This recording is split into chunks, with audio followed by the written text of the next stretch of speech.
अपने साथ अपना जल लेकर जाए।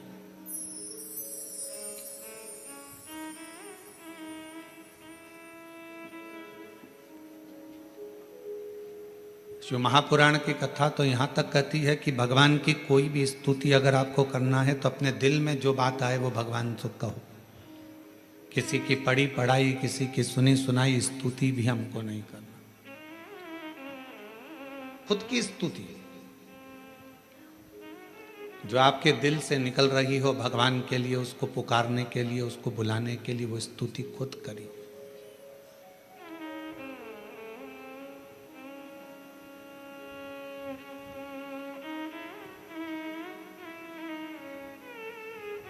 हम ये भी नहीं कहेंगे कि आप हम जैसा विधान बताएं वैसा करो, या हम जैसा आपका दिल करे आप वैसा करिए। शिव को रिझाने के लिए कड़प एक ऐसा भील वन में रहने वाला, उसके पास में कुछ भी नहीं था, केवल उसने गांव के किसी व्यक्ति को पूजन करते देख लिया था और वो भी पूजन करना प्रारंभ कर दिया। पांव से तो उसने जलाधारी के आसपास में पड़े हुए फूल पत्ती को हटाया, मुंह में भरे हुए पानी को शिवजी पर चढ़ाया, जो उसके पास में मांस आदि था उसका भोग लगा दिया। अब उसकी साधना, उसका तप कितना बड़ा कि ब्राह्मण देव ने, पंडित जी ने भगवान शंकर के शिवलिंग को पिंजरे में बंद कर दिया था। पिंजरे की एक तान टूट गई लोहे की, शिवलिंग पर जाकर लग गई। शिवलिंग में से खून बहना प्रारंभ हो गया, रक्त बहना प्रारंभ हो गया। कड़प आया, उसने देखा मेरे शंकर भगवान का नेत्र लग गया, नेत्र में ये लोहे की तान लग गई, आंख फूट गई। हाथ लगाया, खून नहीं रुका, कपड़ा लगाया, रक्त नहीं रुका। तब उसने अपनी त्रिशूल से आंख निकाल ली और वही शिवजी के शिवलिंग पर लगा दी, वही। और भगवान शंकर उसी समय प्रकट हो गए। ना मैं तुझे जानता हूं, ना तू मुझे जानता है, केवल तेरी भक्ति। और इतनी विचित्र। कड़प से पूछा तुझे मांग क्या चाहिए?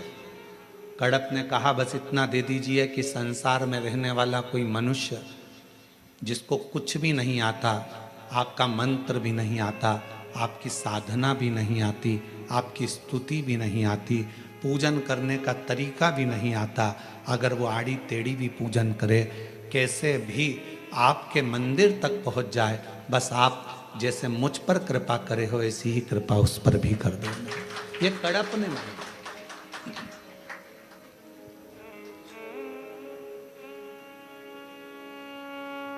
मेरे शंकर भगवान तुम्हारी स्तुतियों से, मेरे शंकर भगवान तुम्हारे बहुत बहुत सारा कि 100 लोटे जल चढ़ाओगे तो शंकर जी प्रसन्न होंगे, 1.25 लाख बेलपत्र चढ़ाओगे तो शिव जी प्रसन्न होंगे।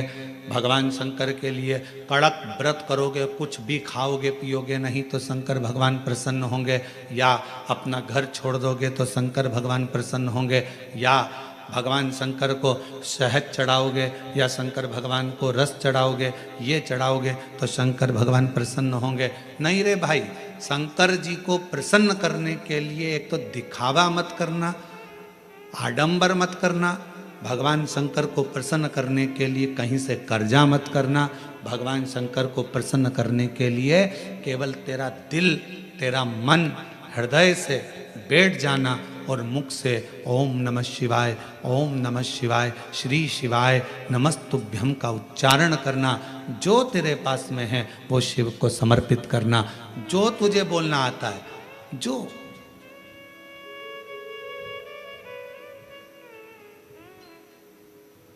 छोटा सा बच्चा तोतला बोलता है, माँ को अच्छा लगता है कि नहीं लगता है? बोलो, जम के बोलो, लगता है। छोटा सा बच्चा किसी से भी अगर तोतरी भाषा में बोलेगा सबको अच्छा लगेगा। तोतरा बच्चा, छोटा बच्चा गाली भी दे देगा तो सबको अच्छा लगेगा। वही बच्चा बड़ा हो जाए, बड़ा होने के बाद गाली बक दे तो लड़ाई हो जाए। तोतरा है, माँ बाप स्वीकार करेंगे, लोग स्वीकार करेंगे, छोटा है सब स्वीकार करेंगे। शिव जी की कथा कहती है कि भगवान शंकर को रिझाने के लिए आपकी तोतरी भाषा से, आपके निर्मल मन की भाषा से, आपके हृदय की भाषा से आप शिव जी को जैसे रिझाना चाहोगे, शंकर भगवान जल्दी प्रसन्न होंगे। और अगर आप आडंबर से, दिखावे से, छल से परमात्मा को पाने का प्रयास करोगे तो शिव कभी प्राप्त नहीं होगा। उसको पाने का तरीका ही सहजता है। निर्मल मन सो मोहि पावा, मोहि छल छिद्र कपट ना बावा।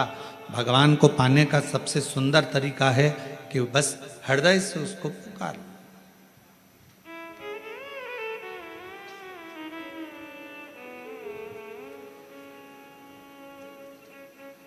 बारिश पड़े तो छाता लिया जाता है और दुख पड़े तो शिव का नाम लिया जाता है।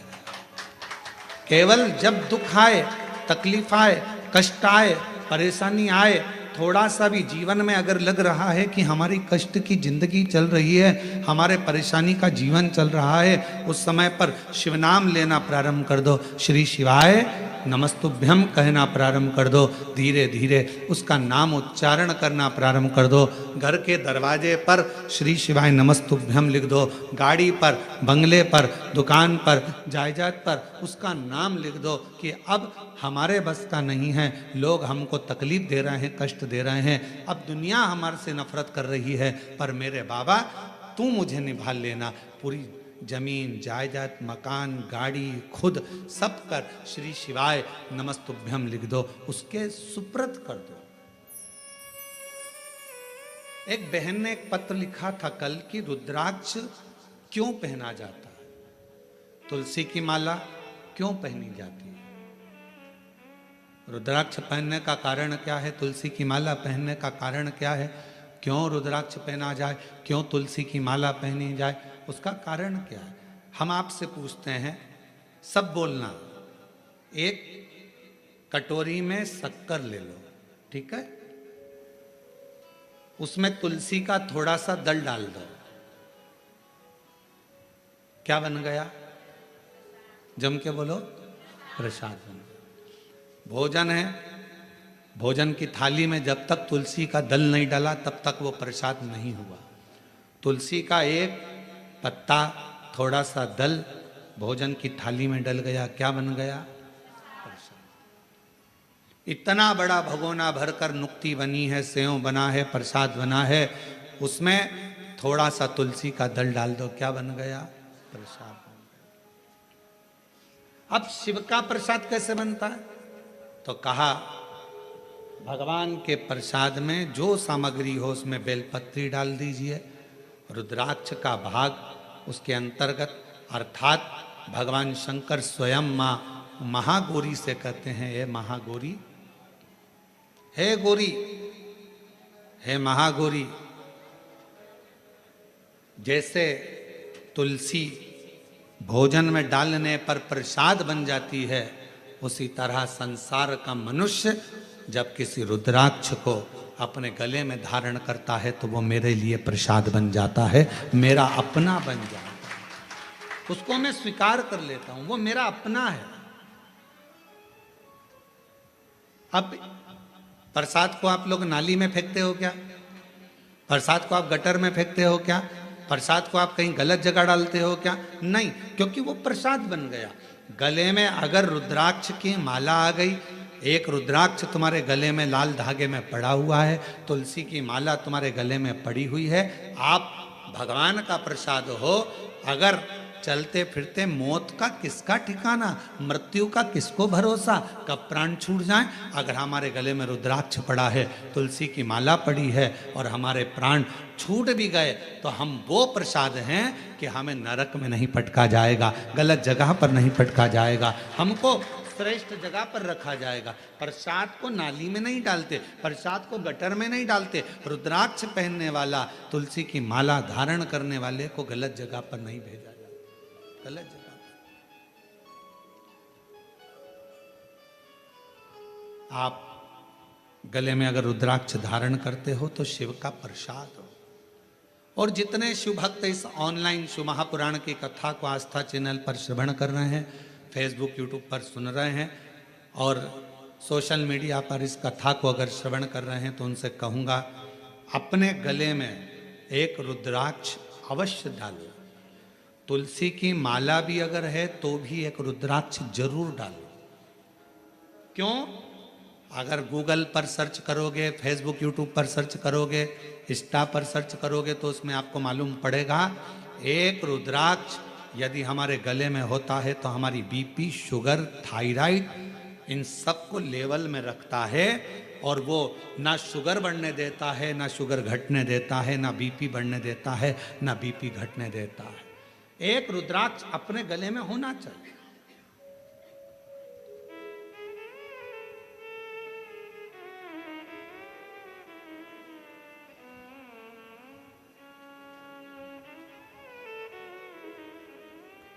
एक शिवा भगत की एक कथा आती है। मालती का एक पुत्र था शिवा, उसको लोग शिव कहते थे। क्यों? क्योंकि मालती के घर में कमाने वाला कोई नहीं था, ससुर के प्राण छूट गए थे, पति शरीर से विकलांग था और मालती मेहनत करती, परिश्रम करती। घर में एक बेटे का जन्म हुआ जिसका नाम शिव के ऊपर शिवा रखा।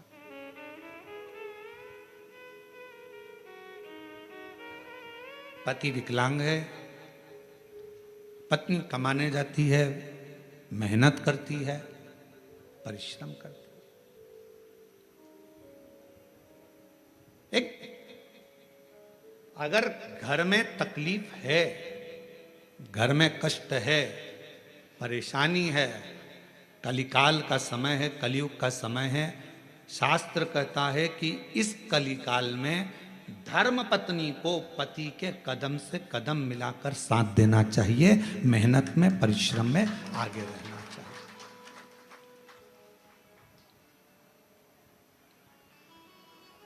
वो समय गया जिस समय पर नारी केवल चौके का काम करती थी और लोग गाली देते थे, अपशब्द कहते थे, ताना देते थे, वो घर में रह लेती थी। आज का समय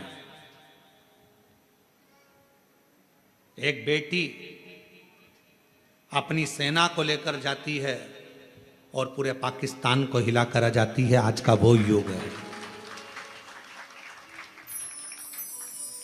आज का वो युग है कि एक बेटी पूरे पाकिस्तान को हिलाकर आ जाती है। आज का वो युग है एक बेटी अंतरिक्ष में जाती है और अंतरिक्ष का छोर पाकर वापिस आ जाती है। आज का वो युग है एक बेटी साइंटिस्ट बनकर पूरे साइंटिस्टों को ज्ञान प्रदान करती है। आज का वो युग है। आज की बेटी collector, SP, IG, DIG, commissioner और बड़े बड़े अधिकारी और मंत्री के पद पर बैठती है। आज का वो युग है। वो गया समय, एक कलिकाल का समय, कलयुग का समय। और ये किसने दिया? कोई तुमसे पूछे कि एक स्त्री को आगे करने का अधिकार किसने दिया, तो तुम कह देना भगवान शंकर ने दिया। कहां? तारकासुर जैसा असुर सामने था, विदल उत्पल नाम के असुर सामने थे, महिषासुर सामने था। और उस महिषासुर को मारने के लिए संपूर्ण जगत के देवता, 33 कोटि देवता सामने खड़े हुए थे,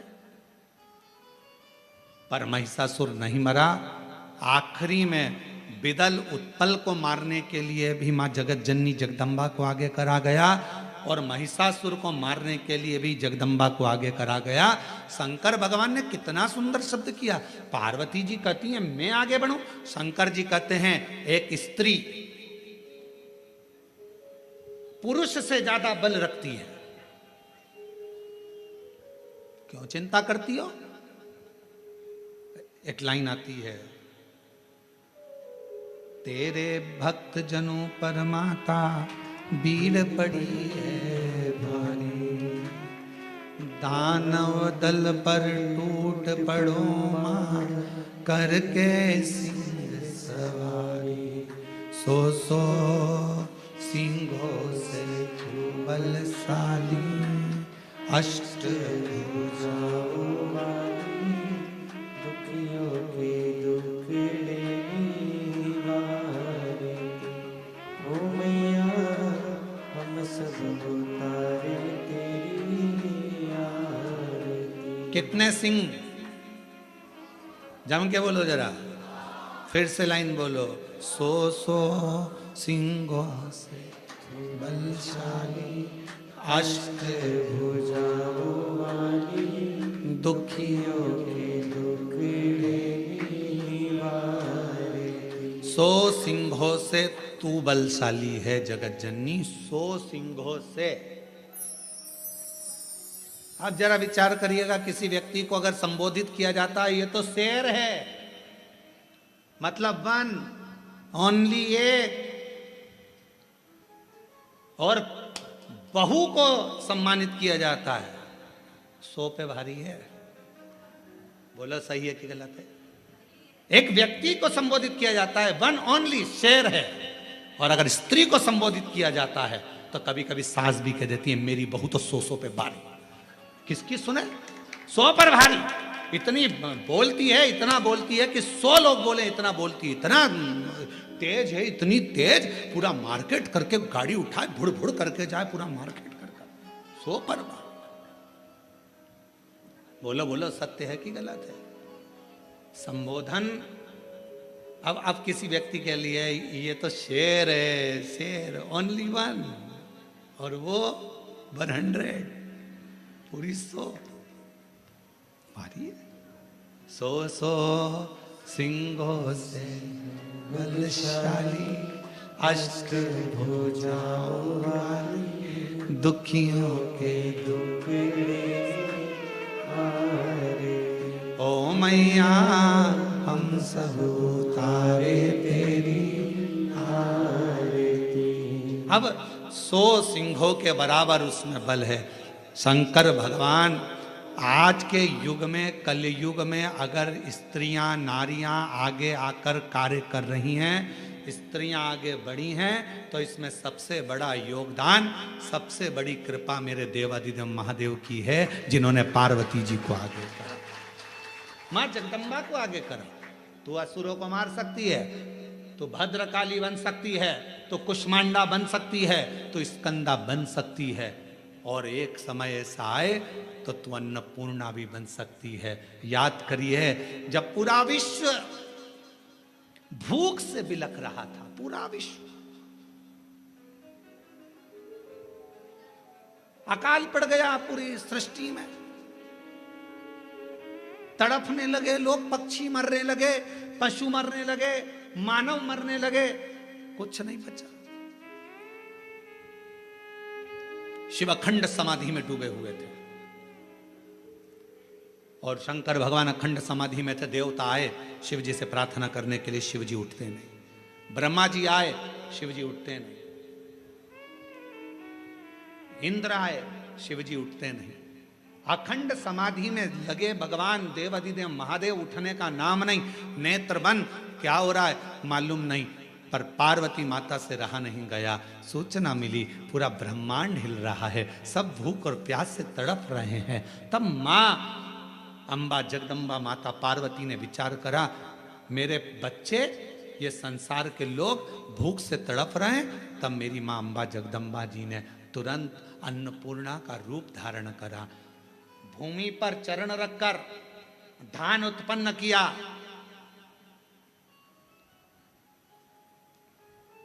धान उत्पन्न किया, और चरण रखकर धान लेकर मेरी माँ थोड़ा सा अन्न का भाग लेकर, जो मेरी अन्नपूर्णा माता ने जीवों का भरण पोषण करना प्रारंभ करा, तो माता जी को अन्नपूर्ण सदा पूर्ण शंकर प्राण वल्लभ है।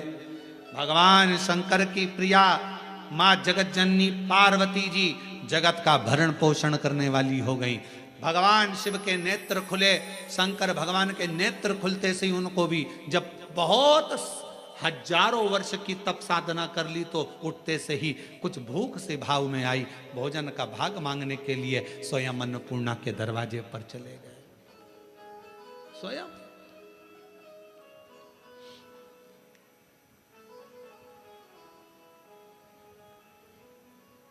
जब जगत पूरे विश्व में हाहाकार मचती है तो वो अन्नपूर्णा बन जाती है।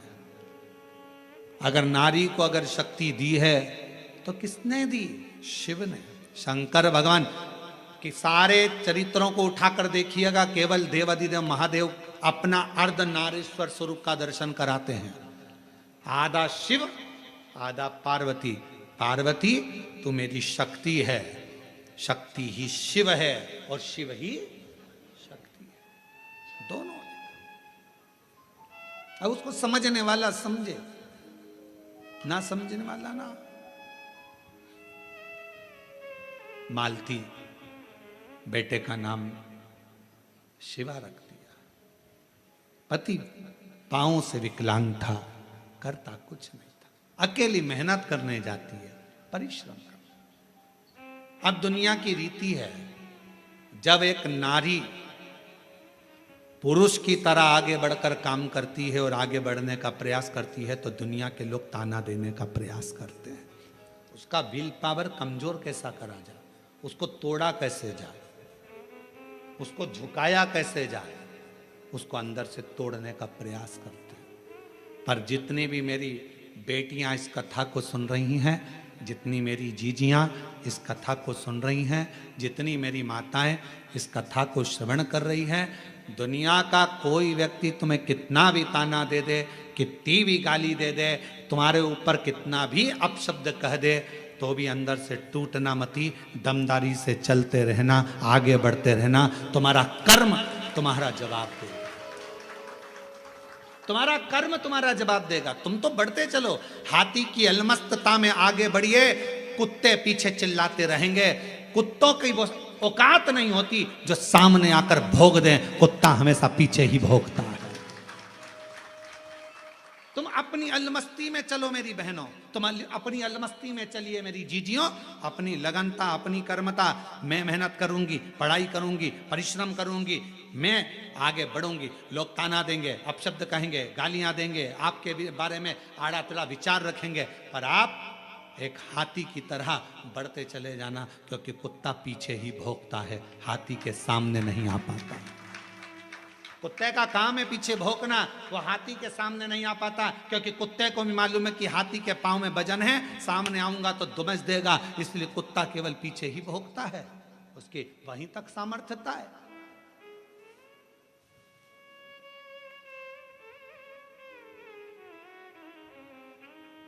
एक बहन, एक बेटी, एक मां, एक स्त्री जब अपने कर्तव्य पथ पर चले, उसको सोचना नहीं चाहिए कौन क्या कहेगा। आग लगे बस्ती में, मस्ती में, क्या किसको रोइए सोइए, कौन कहेगा, क्या बोलेगा, बोले।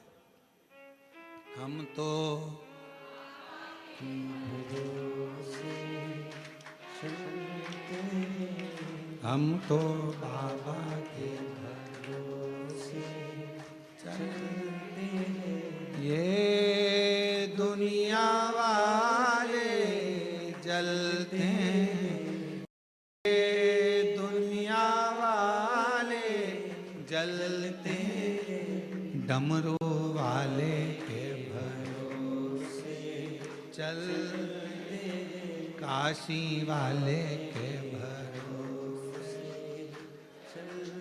अपनी मस्ती में मेरी बहनों, मेरी जीजियों, मेरी बेटियों, अपनी मस्ती में अपने कर्तव्य पथ पर आगे बढ़ो। गली गली में कुत्ता मिलेगा, क्या हाथी सबसे भिड़ता है? बोलो बोलो, जम के बोलो। गली गली में कुत्ता मिलेगा, क्या हाथी सबसे भिड़ता है? नहीं। हाथी को मालूम है यह भोगता रहेगा, अपन बढ़ते रहेंगे, फिर अगले गांव जाएंगे, फिर अगली जगह जाएंगे, फिर चिल्लाएंगे। इनका फर्ज है चिल्लाना, क्योंकि पैदा ही इसलिए हुए हैं कि इनको चिल्लाना ही है। अपना कर्म, अपना कर्तव्य, अपने को आगे बढ़कर जाना, अपना कर्तव्य,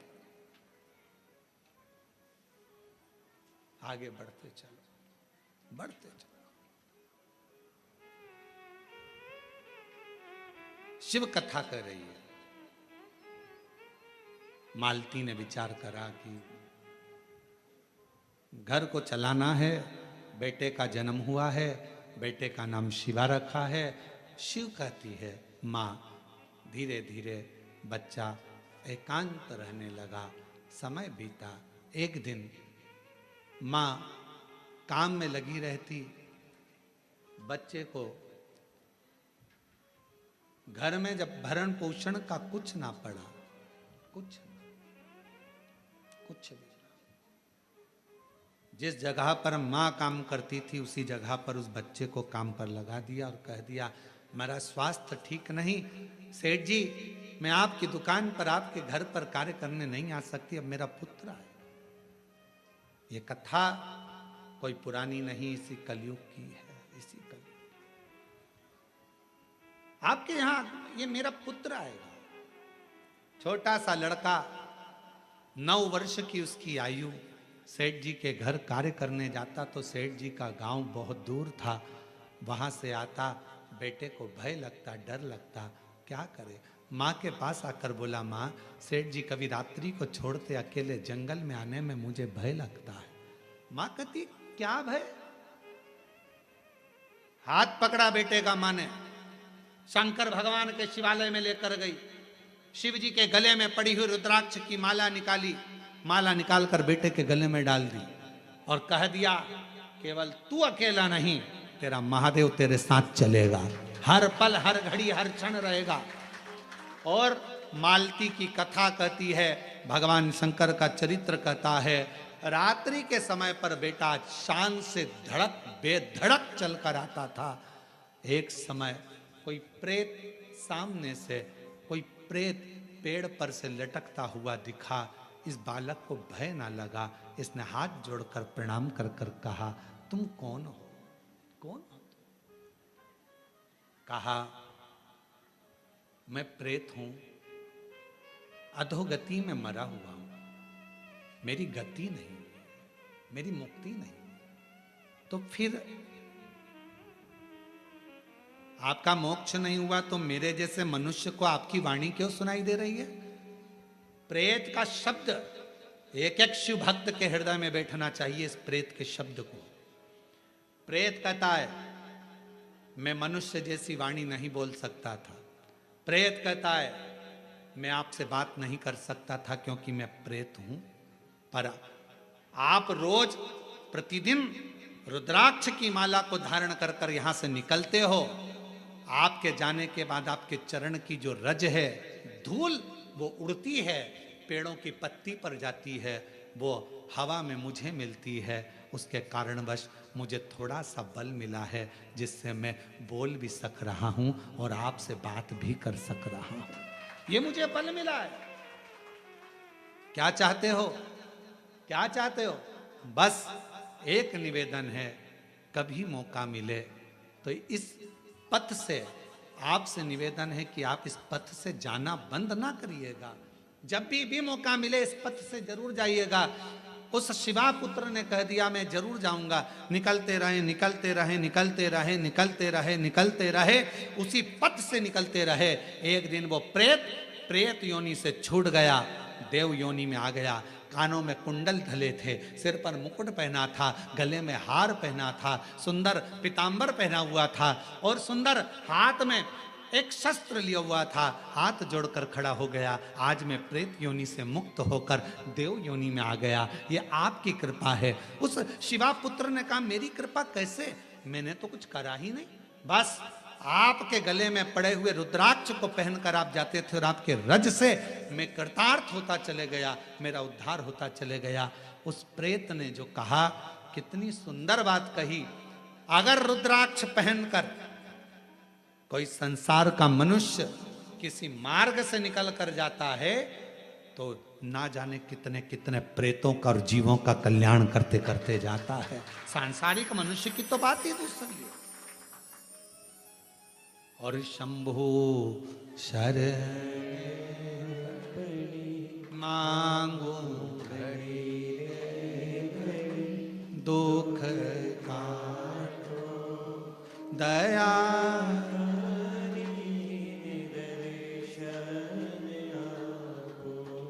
शंभो शरण मांगू घड़ी रे दुख काटो दया करीन दर्शन। एक प्रेत की भी गति रुद्राक्ष धारण करने वाले जीव से हो जाती है। माताएं कहती हैं कि रुद्राक्ष पहनना चाहिए, क्यों नहीं।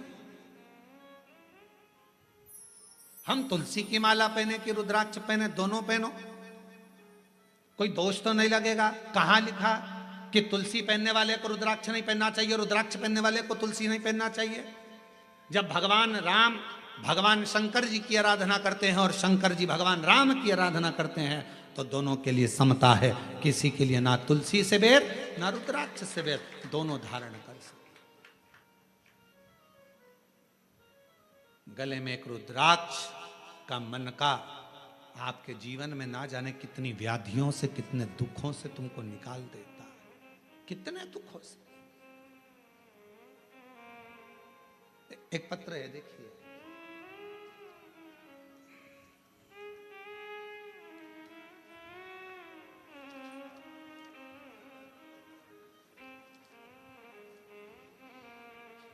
रुक्मणी पटेल, शिव नारायण पटेल, ग्राम रामपुर, जिला कोरबा, रामपुर करतला, छत्तीसगढ़ से हैं। 12 वर्ष तक मेरे यहाँ संतान का सुख नहीं हुआ। हमने मेडिकल टेस्ट कराया, टेस्ट बेबी करवाया, सब कुछ करवाया, पर संतान का सुख नहीं हुआ। तब किसी ने कहा कि सफेद आंकड़े की जड़ का प्रयोग करो और भगवान शंकर का पशुपति व्रत करो, टीवी पर कथा आती है वो सुनो। हमने सब कुछ किया, फिर बाद में जब संतान का सुख नहीं आया तो फिर वापस व्रत किया और कोकड़ी में आपकी कथा थी वो श्रवण करी। बाबा की ऐसी कृपा हुई गुरुदेव, मेरे बाबा ने 12 साल के बाद मुझे संतान दी। मैं बाबा को प्रणाम करती हूँ।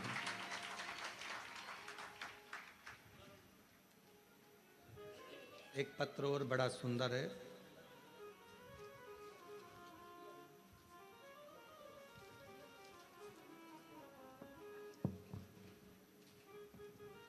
एक रुद्राक्ष के जल की क्या महत्वता है इस पत्र में देखिए।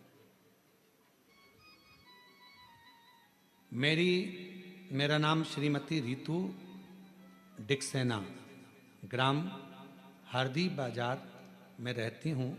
हरदी बाजार की पुत्र वधू हूँ। बाबा, शादी के 12 वर्ष के बाद 2023 में मेरे गर्भ में मुझे तकलीफ हुई। पहले डॉक्टरों को दिखाया तो बच्चेदानी में छाले बता दिए, फिर डॉक्टर को दिखाया तो गर्भाशय में बच्चेदानी में 7 गठाने हो गए। घबरा गए। डॉक्टर ने कहा ये गठानों की जांच होगी, मालूम पड़ेगा कि कौन सी बीमारी है। हम लोग घबरा गए। तब किसी ने कहा कि सीहोर जाकर अगर वहां का रुद्राक्ष लाया जाए, और सीहोर गए। वहां से आकर गुरुजी हमने पशुपति व्रत भी किया, रुद्राक्ष को पानी में गलाकर उसका जल पीना प्रारंभ करा। और फिर 29/5/2025 में हम बिलासपुर में फिर चेकअप कराने के लिए गए। बाबा ने ऐसी कृपा कर दी, कोई ऑपरेशन करने की जरूरत नहीं पड़ी और बाबा की कृपा से मेरी पूरी रिपोर्टें नॉर्मल आ गई। जिन रिपोर्टों को मैं अपनी फाइल में भी लगाकर लाई हूं कि मेरी सारी रिपोर्ट बाबा ने नॉर्मल कर दी। शिव शिव है, शंकर शंकर है, शिव शिव है। एक रुद्राक्ष यदि गले में पड़ा हुआ है, एक रुद्राक्ष यदि हम उसका जल पी रहे हैं, एक रुद्राक्ष हमारे घर में हम रख रहे हैं, उसका जल पी रहे हैं, या हमारे गले में धारण कर कर रख रहे हैं, उसका फल आ जाए हमको मिलता जरूर है।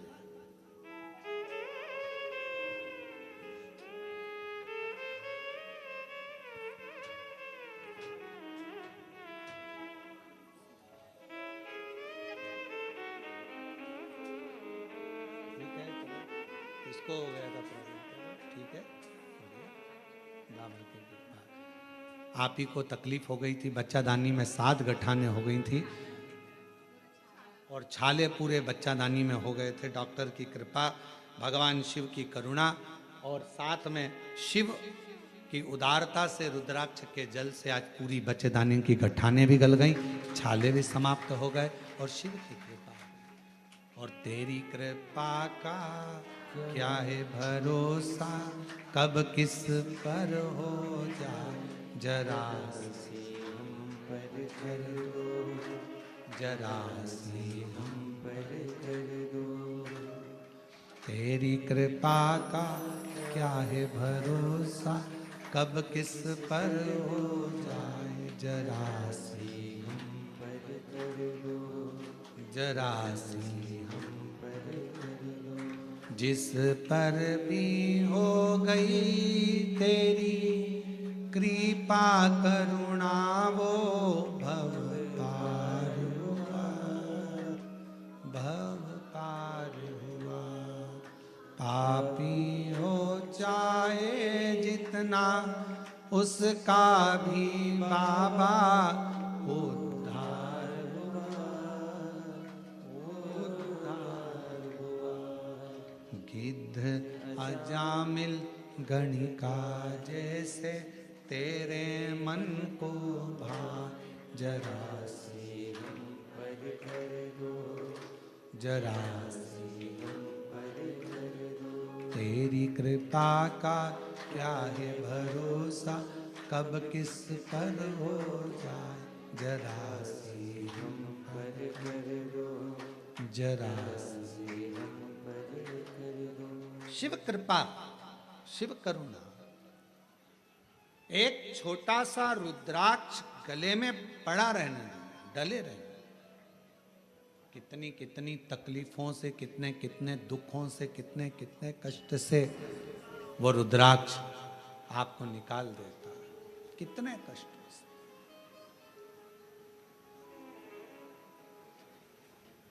शिव महापुराण की कथा करेंगे। शंकर भगवान की भक्ति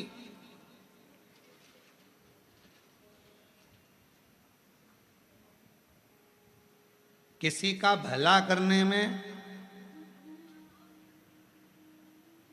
और भगवान शंकर का भजन करने में धन मूल नहीं, मन मूल है। मन, आप कितना भजन करते हो, धन से भगवान कभी प्रसन्न नहीं हो सकता।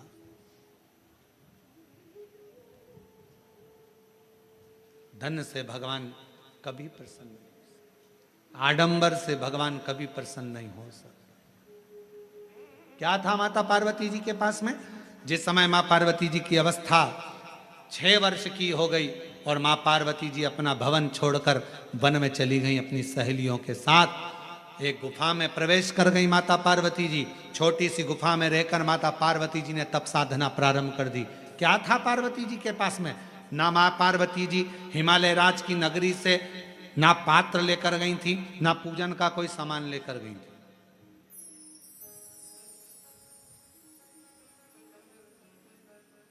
कोई वस्तु माता पार्वती जी लेकर नहीं गई। अपने पिता के घर से गई तो खाली हाथ गई। अपनी सहेलियों के साथ, सखियों के साथ गुफा में बैठकर भगवान का तप करने बैठ गई। जब पार्वती जी ने देखा कि मैंने हजारों समय निकाल दिया, वर्ष निकाल दिया, शिव जी प्रसन्न नहीं होते, शंकर भगवान सामने आते ही नहीं। और आपको पहले भी कथा में कहा, तप से भगवान को प्रसन्न करना कोई साधु, कोई सन्यासी, कोई तपस्वी, कोई साधक, कोई उपासक तप से भगवान को प्रसन्न कर सकता है। योग से, साधना से भगवान को कोई तपस्वी साधक प्रसन्न कर सकता है। आप और हम तो कलयुग में रहने वाले हैं। आप तप करते हो क्या? आप करते हो तो बात दूसरी, हमसे तो नहीं बन पाता। हमसे तो केवल एक ही काम बनता है, सारी समस्या का हल जल। तब हमसे भी नहीं बनता। कोई हमसे कहे तुम साधना में बैठते हो, नहीं साहब, हम तो एक ही काम करते हैं, जय सुबह से लेकर शाम तक जितना समय मिलता है, श्री शिवा नमस्तु, श्री शिवाय नमस्तु। फिर कोई पूछे आपने क्या खाना छोड़ दिया, आप क्या फलाहार करते हो, तो हम जहाँ रुके हुए हैं वहाँ आकर हमारी जीजियों से पूछना, जो प्रसाद बनाती हैं उनसे पूछना क्या व्रत रखते हैं? नहीं, भोजन करते 2 रोटी सुबह, शाम को 1.5 रोटी, इससे ज़्यादा नहीं। भजन का बल, स्मरण, अपनी भक्ति। और छत्तीसगढ़ आते हैं तो चावल जरूर खाते हैं, वो जरूर पाते हैं। बाकी की जगह पर अगर कथा करने जाते हैं तो अपना सुबह का 2 रोटी है, शाम की 1.5 रोटी है, चावल प्रसाद भी नहीं लेते। कोई बाजार का तुम्हारा मीठा वीठा कुछ आप पूछिएगा, जो प्रसाद बनाते हैं कोई मीठा वीठा बाजार का नहीं, कोई चीज़ें नहीं, केवल साधारण भोजन, बाबा का भजन और आनंद। इससे ज़्यादा क्या करना? भक्ति करो, भजन करो, स्मरण करो, कीर्तन करो, मंत्र जाप करो, श्री शिवाय नमस्तुभ्यम जपते रहो, जपो। जितना भजन कर सकते हो उतना करो, जितना मंत्र जाप कर सकते हो उतना।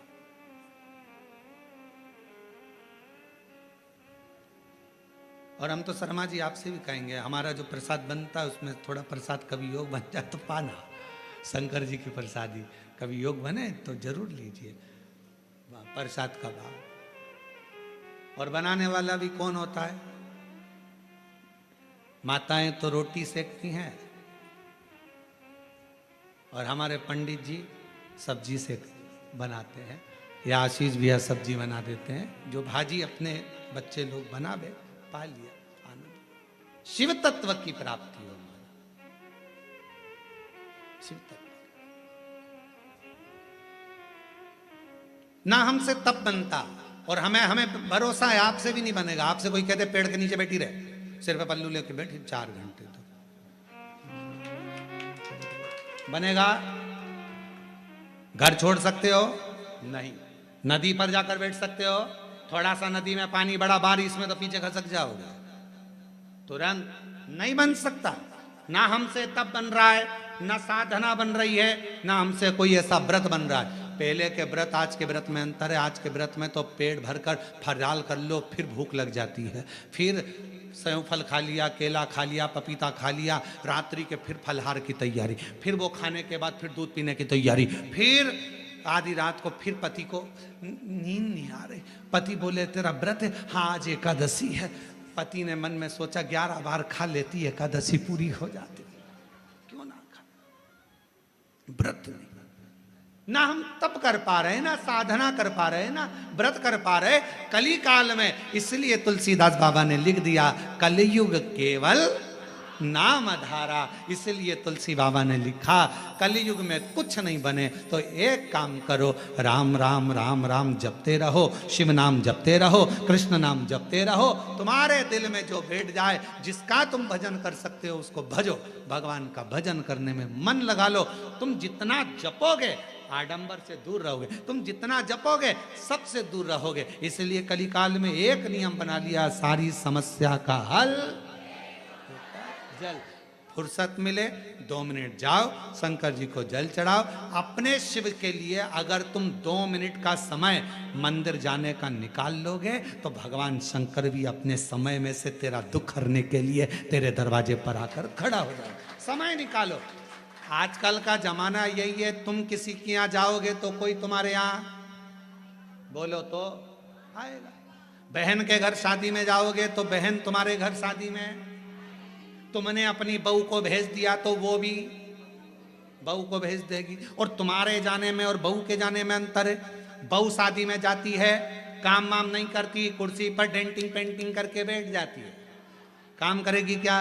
नहीं। मौसी सास के यहाँ आई है, फैलारा पड़ा है तो पड़े रहने दो, सामान पड़ा है तो पड़े रहने दो। पर बहन के घर शादी में बहन जाती है, जितना सामान आता है, कपड़े आए, मायरे का सामान आया, सारा सामान संभालती है। मिठाई के डब्बे इधर रखेगी, बर्तन उधर रखेगी, सामान उधर रखेगी, बहन संभालेगी, बहू नहीं। अब तुम्हारे यहाँ शादी में तुमने बहू को भेजा तो उसने भी बहू को भेज दिया, तुम आती तो वो भी, तुमने संभाला तो वो भी संभालती। हमारी जीजी ने हमारे यहाँ काम संभाला था भैया, उसके घर काम आया है, हम भी जाके संभाल लेंगे क्योंकि हमारी बहन ने हमारे यहाँ संभाला था। उसी तरह जैसे तुम अपने रिश्तेदार को शादी में भेजते हो तो वो अपने रिश्तेदार को भेजता है। अब तुमने कह दिया मम्मी कथा हो रही है तुम चली जाओ, तो भगवान भी कह देगा जब अंतिम समय आएगा ये मरने वाली है, यमराज तू चले जा, तू चले। और अंतर देखिए, बहन आती तो काम करती, भगवान आता तुझे लेने के लिए भोलेनाथ तो नंदी पर बिठा कर ले जाता, डमरू बजाता बजाता। देवराज ब्राह्मण को लेकर गया था नंदी पर बिठा कर, नरसिंह जी को बैठा कर लेकर गया था। और अगर यमराज आता है तो नंदी पर काय पर बिठा के ले जाता है? नहीं, पाड़े की पूंछ से बांध कर ठोकता ठोकता दे धम दे धम दे धम। खूब मोबाइल पे झूठ बोली थी, दे, खूब दिया। दिन भर चैटिंग में लगी रहती थी, दे। जरा सा कोई गलत लिखता था फेसबुक पे और कमेंट्स करती थी, दे। उंगली पर रखेंगे और दोचेंगे, इसी से चलाती थी खूब व्हाट्सएप, दोचो। चिल्लाएगी क्षमा कर दो, मुझे माफ कर दो, एक बार वंस मोर फिर जन्म दे दो, मोबाइल नहीं चलाऊंगी, और चलाऊंगी तो शिव पुराण देखूंगी, फिर कुछ नहीं देखूंगी। भगवान बोले शिव पुराण की आड़ में चैटिंग करती रहती, दे, दे, दे, फिर मारा लपक के, फिर दो, खूब धोया। चलते चलते फिर याद आया मेरी नीले कलर की साड़ी एक बार भी नहीं पहनी। यमराज से कहा भगवान प्लीज क्षमा कर दो, बहुत दुख हो रहा है मुझे। भगवान ने पूछा किस बात का दुख हो रहा है? अलमारी में तीसरे नंबर के ब्लॉक में नीले कलर की साड़ी रखी, उसकी फाल लगवा ली थी, चोली भी बनवा ली थी, बस पहन नहीं पाई, मुझे एक बार मौका दे दो मैं पहन लूं। और हमारे मोहल्ले में नया पार्लर खुला है, उसके पास एक बार भी नहीं गई, कृपा करो। यमराज ने फिर दिया धर के, चल। किस काम की वो जिह्वा जो भगवान का भजन ना कर पाए, किस कान का वो श्रवण जो भगवान की कथा ना सुन पाए, और किस काम का वो मस्तक जो भगवान के आगे झुक ना पाए। किस काम, क्या करे वो शरीर? कि पापीड़ा मुख से राम नहीं निकले, राम नहीं निकले रे श्याम नहीं निकले, वो काई जाने हरि भजना में, जीवन गवाए दियो सजना में। भजना में मन नहीं लगा, सजना में मन लग गया।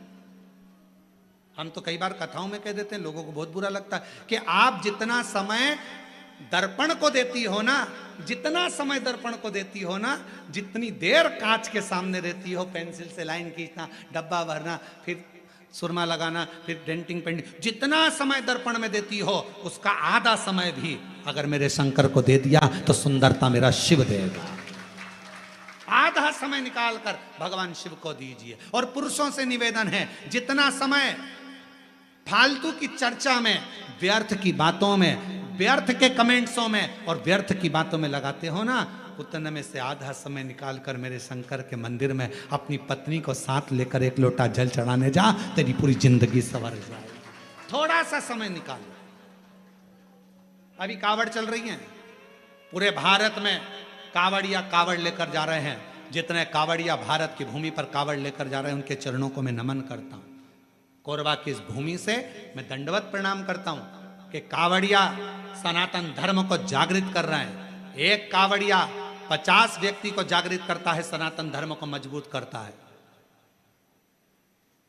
मैं उनको प्रणाम करता हूं, जो नवयुग बेटा बेटी, नवयुवक बेटा बेटी, माताएं बुजुर्ग सब अपने अपने भाव से भगवान की कावड़ लेकर जा रहे हैं। और जो कावड़ियाओं की सेवा में लगे हैं, कावड़ियाओं की सेवा में जितनी बड़ी बड़ी संस्थाएं सेवा में लगी हुई है, आप कभी बाबा धाम जाकर देखो।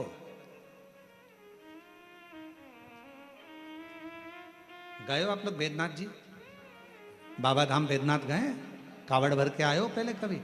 आप लोगों ने देखा होगा बाबा बैद्यनाथ जी के यहाँ सुल्तानगंज से कावड़ भरकर बाबा की जो कावड़ बैद्यनाथ जी पर जाती है, बाबा धाम जाती है बैद्यनाथ जी के यहाँ, पूरे रास्ते में लोग बड़े बड़े लंगर, बड़े बड़े टेंट दूसरी दूसरी जगह से आकर खूब शहर के वासी, पूरी बिहार के लोग, पूरा उत्तर प्रदेश का लोग, वहाँ पर पूरा झारखंड का लोग पूरी तैयारी रखते हैं और बड़े बड़े कैंप लगाकर सबकी सेवा करते हैं। उनको धन्यवाद देता हूँ, उनको प्रणाम करता हूँ। साधु आप जाओ हरिद्वार, आप जाओ उत्तर प्रदेश, काशी, बड़े बड़े संस्थाएं, बड़े बड़े सेवादार, बड़े बड़े अपने आनंद में। आप सीहोर जाकर देखिए, सीहोर में भी बहुत संस्थाओं ने अपनी अपनी सेवाओं के क्रम चालू रखे हैं।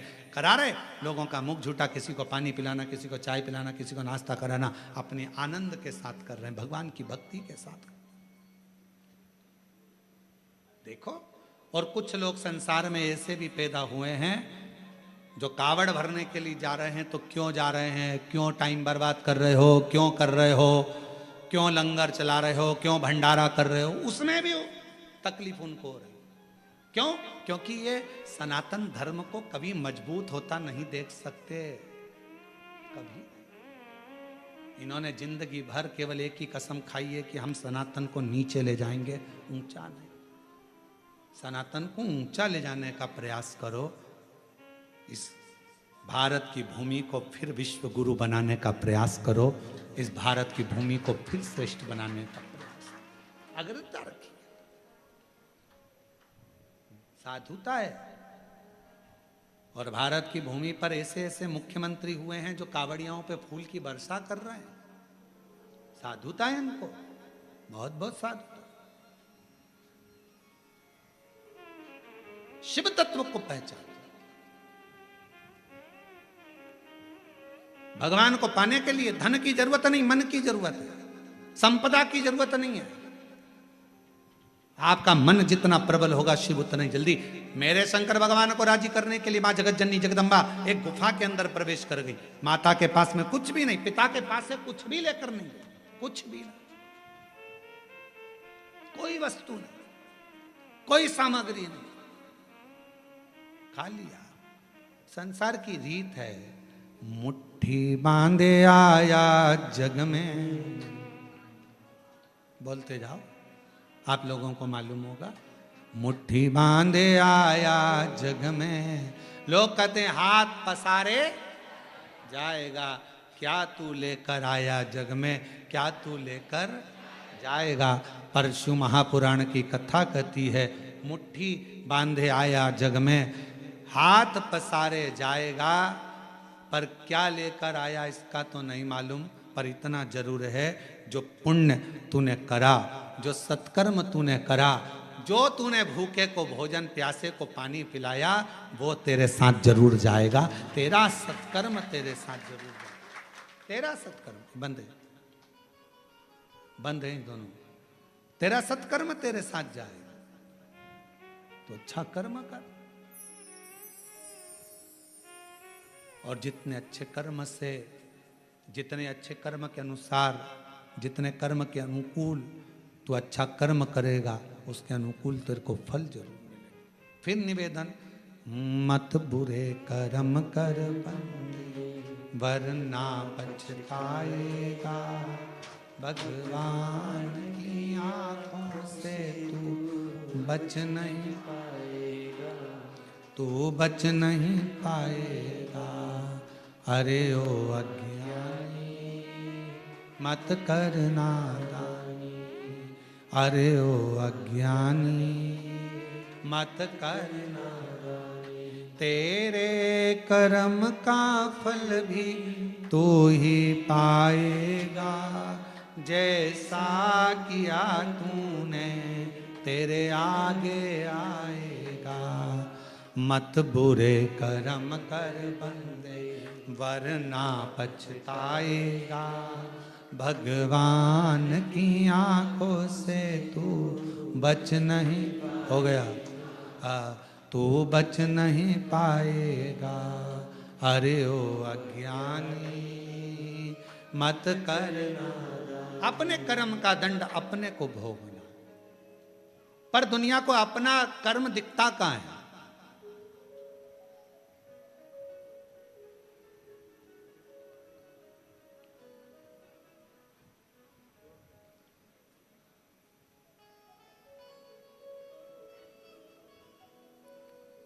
एक स्मरण में नहीं आ रहा है शिवलिंग का।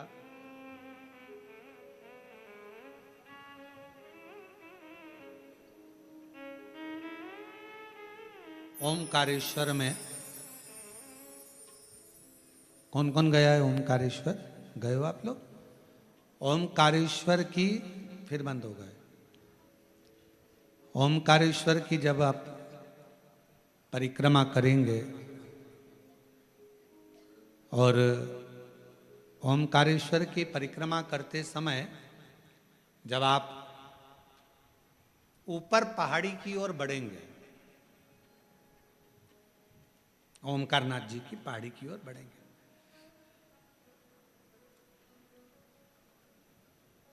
एक गौरी केदार मंदिर आता है, गौरी शंकर मंदिर। ये गौरी केदार या गौरी शंकर मंदिर का स्मरण होगा तो कभी बहुत प्राचीन मंदिर है, बहुत प्राचीन मंदिर, बहुत प्राचीन। जितने भी लोग ओमकारेश्वर जाएं तो वहां जरूर परिक्रमा मार्ग में ऊपर की ओर जाकर दर्शन करें। परिक्रमा बहुत प्राचीन है, कई शताब्दियों पुराना, बहुत प्राचीन, बहुत प्राचीन। वहां एक शिवलिंग है, लगभग 5.5 से 6 फीट की हाइट का, काले पाषाण का है, बहुत बड़ा है, बहुत बड़ा।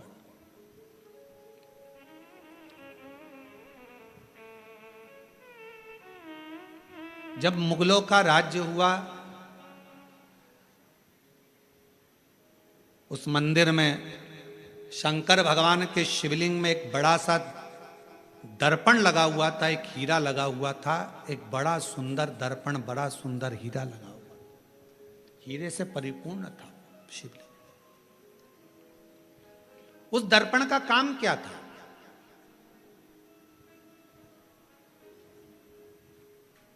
उस दर्पण का क्या काम था? उस दर्पण का केवल एक काम था, उस हीरे का एक काम था, जो उसके सामने आता था उसका पुराना जन्म और आने वाला जन्म वो दर्पण, वो हीरा बता देता था कि अगले जन्म में क्या था, इसने क्या कर्म करा था, और इस जन्म में भोगने के बाद जो अगला जन्म पाएगा उसमें क्या करेगा। वो दर्पण जो शंकर भगवान के शिवलिंग पर जो हीरा लगा हुआ था वो बता देता था। अब उस समय पर जिन मुगलों का राज्य था वो उस मंदिर में गए और उस मंदिर में जाकर उन्होंने जैसे ही उस राजा को मालूम पड़ा, नवाब को मालूम पड़ा, उसने कहा जरा जाकर देखता हूं, देखूं जरा। और नवाब गया, राजा गया, उसने भगवान शंकर के शिवलिंग के सामने जो हीरा लगा था, दर्पण लगा था, उस हीरे को उस दर्पण में अपना प्रतिबिंब देखा। उस दर्पण में, उस हीरे में उसने अपना प्रतिबिंब देखा। और जो उसने प्रतिबिंब देखा, प्रतिबिंब देखते ही उसने देखा मेरा पूर्व का जन्म इतना बुरा था और आने वाला जन्म मेरा उससे भी ज्यादा बुरा होगा। गुस्सा आ गया उसको, पूरा मंदिर तहस नहस करवा दिया, आसपास का पूरा मंदिर तोड़वा दिया, हीरा जड़त, दर्पण, हीरा सब जो लगा था सब तोड़ तोड़ा कर लेके चला गया। सब टूट गया, सब नष्ट कर दिया।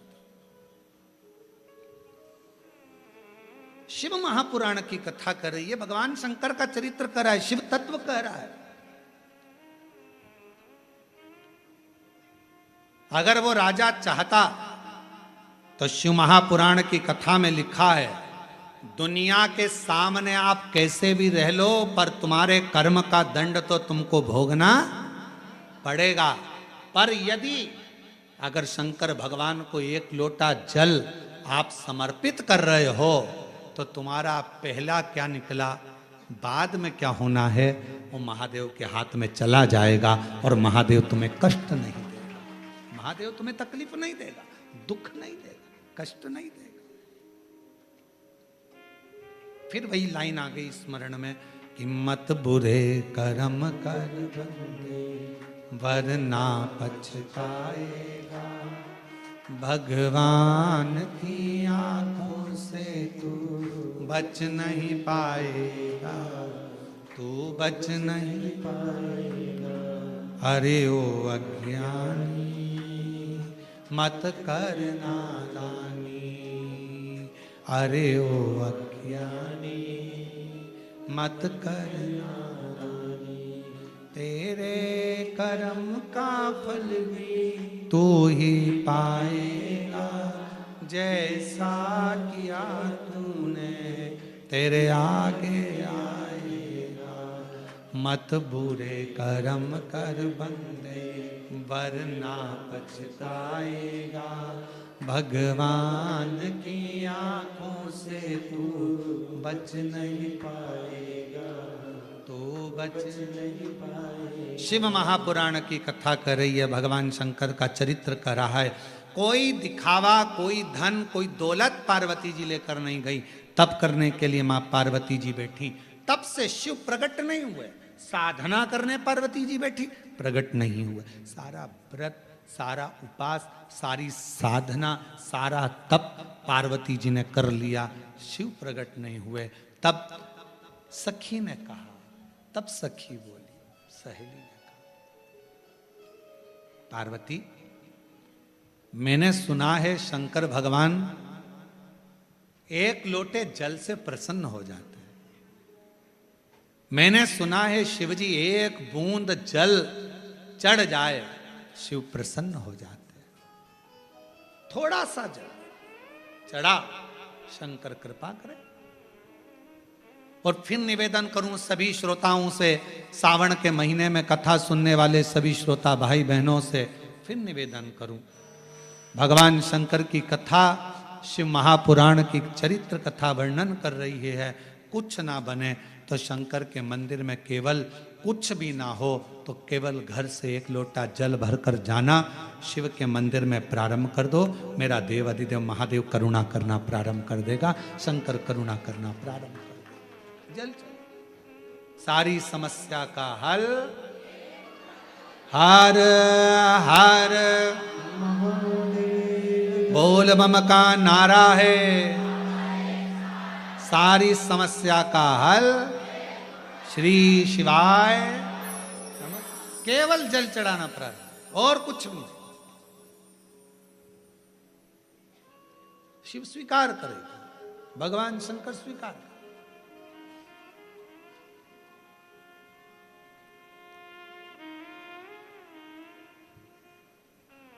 शिव कथा कर रही है।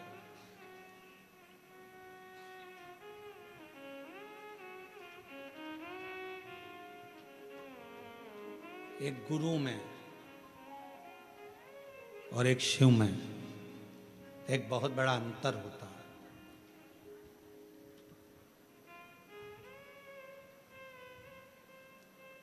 कभी कभी जैसे माता पार्वती जी को उनकी सहेली गुरु बन गई, कभी कभी कोई बेस्ट फ्रेंड, कोई अच्छी सहेली, कोई अच्छा दोस्त जो सत्संग में लगा रहने वाला है, संकीर्तन में लगा रहने वाला है, भगवान से जुड़ा हुआ हो, गुरुओं से जुड़ा हुआ हो, कभी कभी वो भी गुरु बनकर ज्ञान दे जाता है। पार्वती जी की सहेली ने पार्वती जी को ज्ञान यही भाव से दिया। जल चढ़ा, पार्वती जी ने बालू रेत का शिवलिंग बना लिया, वहीं की मिट्टी उठाकर और सहेली के कहने पर जल चढ़ाना प्रारंभ करा। और जो जल चढ़ाना प्रारंभ करा, भूखी प्यासी रहकर बेलपत्र समर्पित कर कर जो पार्वती जी ने तप साधना करना प्रारंभ करी, जल चढ़ाना, शिव के पार्थिव लिंग का पूजन करना। और शिव महापुराण में वर्णन है, लिंग पुराण में वर्णन है, स्कंद पुराण में वर्णन है, कुर्म पुराण में वर्णन है कि पार्थिव लिंग का पूजन करने वाला व्यक्ति जिंदगी में सारे सुख पा लेता है। पार्थिव लिंग का पूजन करने वाला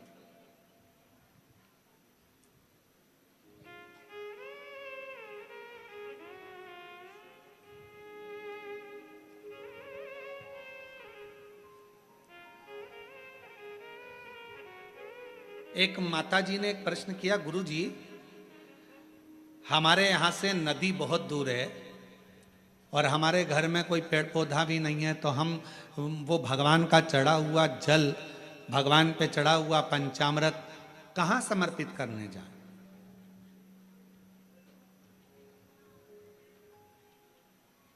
हमने कहा कि मिट्टी तो है तुम्हारे घर में, तो कहा मिट्टी तो है। हमने पूछा कितनी मिट्टी मिल जाएगी? उन्होंने कहा गुरु जी ये तुम जितनी बोलो, 1 तगाड़ी 2 तगाड़ी 10 तगाड़ी, जितनी मिट्टी बोलो उतनी मिल जाएगी। हमने कहा तुम्हारे यहाँ पर बड़ा सारा थाल है? हाँ। थाल भर के मिट्टी ला सकते हो? हाँ। हमने कहा लेकर आना। हम जहाँ ठहरे हुए थे पर वो थाल भर कर मिट्टी लाए। एक बड़ा सा आरती करते ना हमारे शर्मा जी, वो आरती करने के लिए भी थाली नहीं लाए, थाल लाए।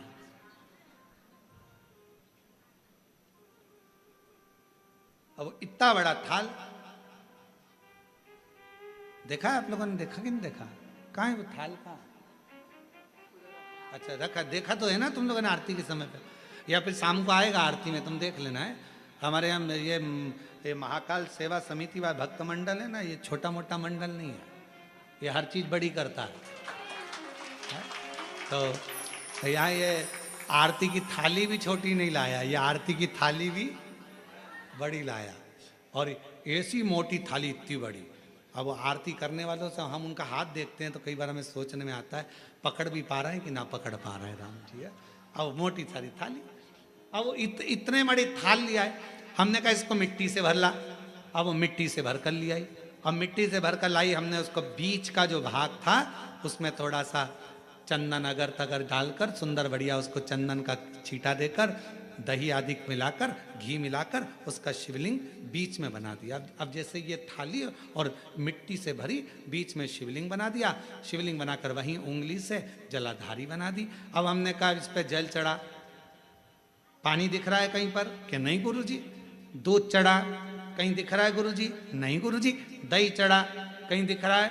शहद दिख रहा है? घी दिख रहा है? नहीं। फिर पानी चढ़ा, कहाँ गया वो शहद? कहाँ गया वो दल? कहाँ गया वो दूध? सब जो थाली में मिट्टी भरी थी सब उसने सोख लिया। शिवलिंग बीच में वैसा की वैसा ही रह गया। और अब उसे विसर्जन कहाँ करे? तो 1 लोटा जल डालना, बाद में पूरा शिवलिंग विसर्जन हो जाएगा। उस मिट्टी को किसी गमले में ले जाके डाल देना। शंकर भगवान अपनी अलमस्ती के आनंद में पार्थिव पार्थिव होता, पार्थिव पार्थिव है। 23 जुलाई को आप लोग जब बाबा का अभिषेक करें, शाम के समय 7 बजे से 8 बजे तक आप और हम बैठेंगे। ऑनलाइन अभिषेक चलेगा श्रावण के महीने का। पार्थिव अभिषेक करते समय शाम को जब 8 बजे विसर्जन का समय आए, आपका मन पड़े दूसरे दिन विसर्जन करो, आपका मन पड़े रात्रि में, शाम के समय जब अभिषेक पूर्ण हो जाए, विसर्जन का जब मंत्र बोल दिया जाए, आप विसर्जन करें। शिवरात्रि का दिन एक ऐसा दिन होता है कि शिवरात्रि की रात्रि को 4 पहर में 4 बार कई भक्त शिवलिंग का निर्माण करते हैं, 4 बार विसर्जन करते हैं। 4 बार शिवलिंग का निर्माण करते, 4 बार विसर्जन करते, 4 बार शंकर की आराधना में डूबे रहते हैं। पूरी रात शिव की आराधना चलती रहती, पूरी रात साधना में। और पढ़िएगा शिव महापुराण में सारे लेख आपको मिलेंगे, सारे लेख। शिव महापुराण में एक एक चीज आपको पढ़ने को मिलेगी, कोई अलग से हटकर कुछ। काली मिर्च चढ़ाने का क्या विधान है? गेहूं के दाने चढ़ाने का क्या विधान है? काली तिल चढ़ाने का क्या विधान है? धतूरा चढ़ाने का क्या विधान है? शमी पत्र चढ़ाने का क्या विधान है? बेलपत्र चढ़ाने का क्या विधान है? जो चीज 23 जुलाई को चढ़ाई जाएगी उसका सारा विधान आपको आप शिव महापुराण के अंदर मिलेगा। बस पढ़ना उसको, केवल पढ़ो, अध्ययन करो। किसी ने लिख दिए, लिख देगा, लिखने वाला लिखेगा ये क्यों चढ़ाया, इससे क्या होता है, नहीं, अपने पढ़ो, उसको अध्ययन करो।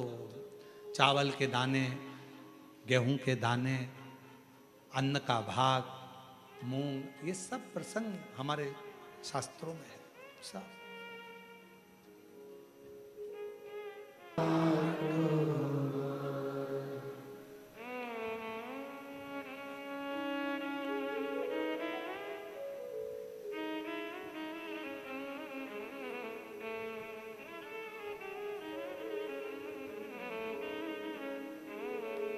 देवरिदेव महादेव, भगवान शिव घड़दानी त्रिकालदर्शी कैलाशी विनाशी, भगवान शंकर की पवित्र कथा कर रही। अच्छा मित्र भी एक दिन गुरु का कार्य कर जाता है।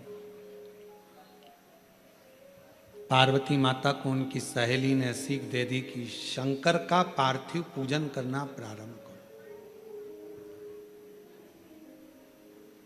और माता पार्वती जी ने पार्थिव पूजन प्रारंभ किया। कहते हैं माता पार्वती जी केवल बाल्यावस्था में ही पार्थिव पूजन नहीं करी है। जब माता पार्वती जी का विवाह हो गया, घर में रिद्धि सिद्धि बहुएं आ गईं, तब भी मां पार्वती जी पार्थिव लिंग का पूजन करती रही। अब जरा विचार करिएगा, बहुत समझने वाला विषय है। पार्वती जी को शिव जी मिल गए, घर में रिद्धि सिद्धि आ गई, पुत्र गणेश आ गए, षडानंद कार्तिकेय आ गए, अमोद प्रमोद आ गए, शुभ लाभ आ गए। अब जिसके घर में इतना सारा सब सुख आ गया, तो फिर पार्थिव लिंग पूजन करने की जरूरत क्या थी?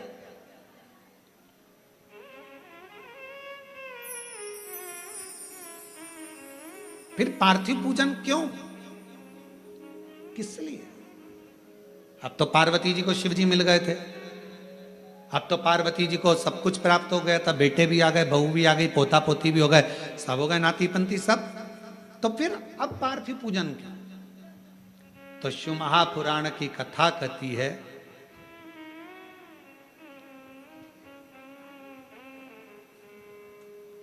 सती खंड के अंदर एक बात आती है, शिव की आराधना केवल सुख पाने के लिए ही नहीं, शिव की आराधना शिव की दृष्टि में शंकर भगवान के चरणों में जिंदगी भर रहने के लिए भी होना चाहिए। शिव के चरणों में रहने के लिए। आपके पास में गाड़ी आ गई, बंगला आ गया, दौलत आ गई, बच्चे हो गए, संपदा आ गई, सारा सुख हो गया, और आप शिव को भूल गए, ये श्रेष्ठता न। एक पत्र आया है, देखिए पत्र में कितना सुंदर भाव वर्णन किया।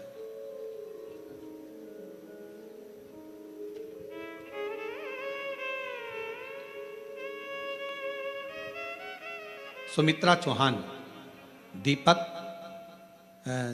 गांव का नाम है दीपका, है दीपका, जिला कोरबा छत्तीसगढ़ से हैं। मैं अपने महादेव की करुणा का वर्णन करना चाहती हूं। मेरे बेटे का नाम शिवांश है, 2.5 वर्ष का, जिसको अचानक बाथरूम करते समय, पेशाब करते समय खून आना शुरू हो गया। मैंने डॉक्टर को दिखाया तो सोनोग्राफी में बोला गया कि इसके बच्चे के पेशाब थैली के अंदर एक 1514 सेंटीमीटर की गठान हो गई, जिसका रिपोर्ट लगाया गया है गांठ का साथ में। डॉक्टर ने बच्चे को रायपुर ले जाने के लिए कह दिया। बच्चे को रायपुर लेकर गए, डॉक्टर ने सीटी स्कैन करा और ऑपरेशन के लिए बोल दिया कि ऑपरेशन शीघ्र करना पड़ेगा। ऑपरेशन करने पर मालूम भी पड़ेगा कि गठान कैसी है, काय की। हम लोग घबरा गए। हमने डॉक्टर साहब से कहा कि आप तो थोड़ी दवाई दे दीजिए, और हम ऑपरेशन कराने के लिए तारीख निकलवा ली है। और तारीख लेकर, थोड़े से समय की तारीख लेकर हम आ गए। हमारे एक रिश्तेदार ने कहा कि वो सियोर वाला महाराज कथा कहता है, बच्चे को टीवी पर सुनाओ, और बन सके तो इसको एक बार सीहोर की धरा पर लेकर जाओ, वहां से रुद्राक्ष लेकर आओ, उसका पानी इसको दो, शंकर के मंदिर जाना प्रारंभ करो। हम बच्चे के लिए शिवालय जाना चालू कर दिए, शंकर को नमन करते और शिवजी पे चढ़ा हुआ जल लेकर आते, बाबा को प्रणाम करते, बेलपत्र लाते, बाबा पर पूरा भरोसा कर लिया। फिर एक बहन मिल गई मंदिर में, उसने कहा दीदी आप एक काम करो, पशुपतिनाथ का व्रत करो। हमने पशुपतिनाथ का व्रत करना प्रारंभ कर दिया। बाबा की ऐसी कृपा हो गई, बेटे का भी मन शिव जी के अंदर लगने लगा, वो भी साथ जाता। बाबा की कृपा से दूसरी बार हम फिर वापिस रायपुर गए और रायपुर में हमने वापिस सोनोग्राफी कराई, उन्हीं डॉक्टर साहब को दिखाया। डॉक्टर साहब बोले ये समझ में नहीं आ रहा, 1 हफ्ते के अंदर गठान गल कैसे गई और बाबा की कृपा से पूर्ण तरह से बच्चा स्वस्थ कैसे हो गया। कहीं बैठा हो, अगर बच्चा आया हो या उसके घर के लोग आए हों तो आ सकते हैं। सुमित्रा चौहान, दीपका, ग्राम दीपका, जिला कोरबा, छत्तीसगढ़ से है। एक पत्र और बड़ा सुंदर है, देखिए। मैं सपना शाहजीत, पति श्री टिकेश्वर शाहजीत, ग्राम कटगी, तहसील कसडोल, जिला बालोदा बाजार, छत्तीसगढ़ की निवासी हूँ। मैं बाबा का क्या वर्णन करूं गुरुदेव। हमारे जीवन में एक घोर संकट आ गया था। मेरे पति सरकारी स्कूल में शिक्षक हैं। पैसे के लालच में एक शराबी व्यक्ति ने अपनी बेटी 11 वर्ष की पति पर छेड़छाड़ का इल्जाम लगा दिया और मेरे पति जो टीचर हैं उनको फंसा दिया। इल्जाम लगते से ही सारा केस मेरे पति पर बन गया और गुरुदेव पूरा घर अस्त व्यस्त हो गया। ऐसा कौन व्यक्ति नहीं था जिसके हमने हाथ पैर ना जोड़े हो, जिससे हमने कहा ना हो। पति भी रोता रोता कहता है कि मैंने कोई स्पर्श नहीं, कभी बातचीत नहीं, उस बच्ची से वो बेटी के तुल्य है, फिर ये कैसा हो गया। पर शराबी व्यक्ति ने धन के लालच में उसने सब ऐसा कर्म कर दिया। गुरुदेव सब अपशब्द कहते हैं, ताना देते, आड़ा टेढ़ा कहते। एक दिन बैठी बैठी रो रही थी दरवाजे के बाहर, एक बहन जी निकल कर जा रही थी शंकर के मंदिर। शाम को थाली उसके हाथ में थी। मेरे से कहती है, जी आप यहाँ बैठी रोती रहती हो, पशुपति व्रत क्यों नहीं करती हो। मैंने पशुपति व्रत किया। कुनकरी मयाली गांव में पंडाल में कथा सुनने का उस स्त्री ने मुझे बोला था, तो मैं पंडाल में कथा सुनने गई। बाबा से विनती करी। सब कह रहे हैं कि लंबा केस चलेगा, नौकरी नहीं मिलेगी और 3-4 साल केस में निकल जाएगा। पर बाबा तू कहता है ना कि कथा के पंडाल में जो मांगा जाए वो मिलता जरूर है। मैं भी कुंकुरी की कथा में हूं, मयाली आई हूं। बाबा कृपा करना, मेरे पति की वापिस नौकरी लगा देना, सारा केस निपटा देना। बाबा तुम सत्य को मानते हो ना शिव।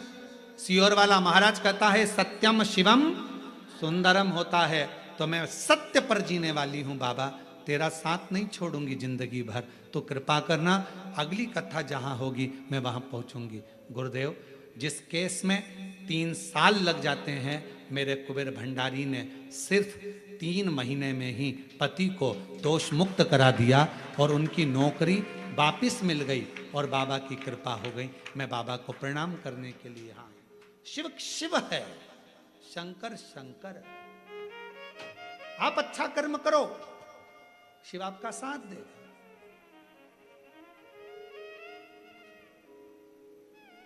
कोई कितना भी इल्जाम लगाए, आप शब्द बोले, ताना दे, गाली दे, दुनिया का काम है तुम्हारे पर आक्षेप लगाना। जिसके पास कीचड़ होता है वो कीचड़ ही लगाता है और जिसके पास इत्र होता है वो इत्र ही लगाता है। ये दुनिया की रीति है। जिसकी जेब में इत्र की शीशी होगी वो तुरंत इत्र की शीशी निकाल। हमारे वो छिपरा वाले मालू जी, उनकी जेब में हमेशा इत्र रखा रहता है। हमारे वो खोपरा गोले वाले हैं, हमारे वो बेसन वाले हैं, ऐसा कई लोग हैं, उनकी जेब में इत्र रखा रहता है। वो इत्र निकालते चरणों में लगा देते। उनकी आदत, इत्र की शीशी रखोगे तो इत्र लगाएगा और कीचड़ होगा साथ में तो कीचड़ लगाए। तुम्हारे पास में क्या है? कोई कीचड़ से भरा हुआ व्यक्ति होता है तो दिन भर आक्षेप लगाता रहता है, ये ऐसा वो वैसा, उसने ऐसा कर दिया, उसने वैसा कर दिया, उसने ये कर दिया। समझ लेना नगर पालिका की, नगर निगम की कचरे की गाड़ी है। बार बार आक्षेप लगाने वाला, गलत बोलने वाला व्यक्ति जब निकल कर जाए तो उससे दूरी बना लो, क्योंकि कचरे की गाड़ी के पास खड़े नहीं रहना। कचरे की गाड़ी से ज्यादा चिपकना मती, नहीं तो उसकी बदबू अपने अंदर आने लगती है। कचरे की गाड़ी जब भी निकले तो मुंह पर कपड़ा डालो और निकलते चले जाओ। इस कचरे की गाड़ी से ज्यादा मिलाप नहीं करना। क्या करते हो? तुम्हारे यहाँ कचरे की गाड़ी निकलती है तो उसके पास खड़े रहते हो क्या? जम के तो बोलो। नहीं, क्या करते हो? कचरे की गाड़ी में बदबू आ रही है, तुरंत मुंह पे कपड़ा लगाओगे, साइड में से निकल जाओगे। हारन भी बजाओगे तो कचरे वाला नहीं हटाएगा, उसको कचरा बीनना है। कचरे की गाड़ी है, उसको मालूम है कचरे की है, तू अलग से निकल, तुझे बचना है। कचरा तेरे अंदर नहीं चिपकना चाहिए, बदबू तेरे अंदर नहीं चिपकना चाहिए, कीचड़ तेरे अंदर नहीं लगना चाहिए, तू बचकर चल। वो तो कचरे की गाड़ी, कचरे की गाड़ी नगर निगम वाले ने बनाई है। उसी तरह संसार में कई लोगों को निंदा करने वालों को भगवान ने कचरे की गाड़ी की तरह पैदा करा है। वो दिन भर बदबू मारते हैं, दिन भर कचरा फैलाते हैं, उनका काम ही कीचड़ उछालना है। उनका पूरा 24 घंटे एक काम रहता है, कोई अच्छा काम कर रहा है उस पर कीचड़ उठा लो। कोई महाराज है, अच्छा काम कर रहा है, सनातन को जोड़ने का काम कर रहा है, उस पर कीचड़ उतार। कोई महिला है, आगे बढ़ रही है, कोई बच्चा पढ़ने में लगा है, कोई एजुकेशन में लगा है, कोई चिकित्सा में लगा है, कोई अच्छा कार्य कर रहा है, कोई भूखे को भोजन करा रहा है, प्यासे को पानी पिला रहा है, उसके ऊपर कीचड़ उछालो। उसके पास 24 घंटे एक ही काम है, क्योंकि उसे भगवान ने कचरे की गाड़ी की तरह पैदा करा है। कचरे की गाड़ी, उससे बचिए। कचरे की गाड़ी आपके पास में आएगी, आपको दूर हटना, आपको अपनी गाड़ी पीछे खसकाना है। मालूम है बदबू मारेगी, थोड़ा साइड से निकलो, साइड से। ये करेगा। महाराज, इस पत्र से सीखने वाला विषय है, उस बहन ने भगवान से कह दिया तो सत्य की रक्षा करता है। तुझे जब मानूंगी तू सत्य को जीता दे, और वही सत्य जीता। जो केस इतने, ईमानदारी से बोलो, ऐसा केस इतनी जल्दी निपट सकता है क्या? 3 महीने के अंदर वो लिख रही है, 3 महीने में मेरे पति को दोबारा जॉब मिल गई और सारा केस सलट गया, ये शिव की कृपा। और उसने एक लाइन लिखी, सबके हाथ पैर जोड़ लिए, ऐसा कोई व्यक्ति नहीं था जिसके पास नहीं गई हाथ पैर जोड़ने, आखिरी में शिव के पास गई, आखिरी में शंकर के द्वारा।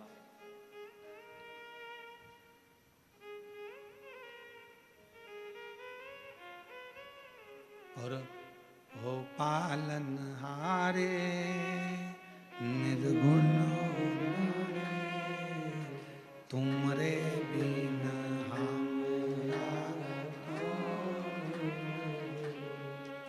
हमरी उलझन सुलझाओ भगवन, तुमरे बिना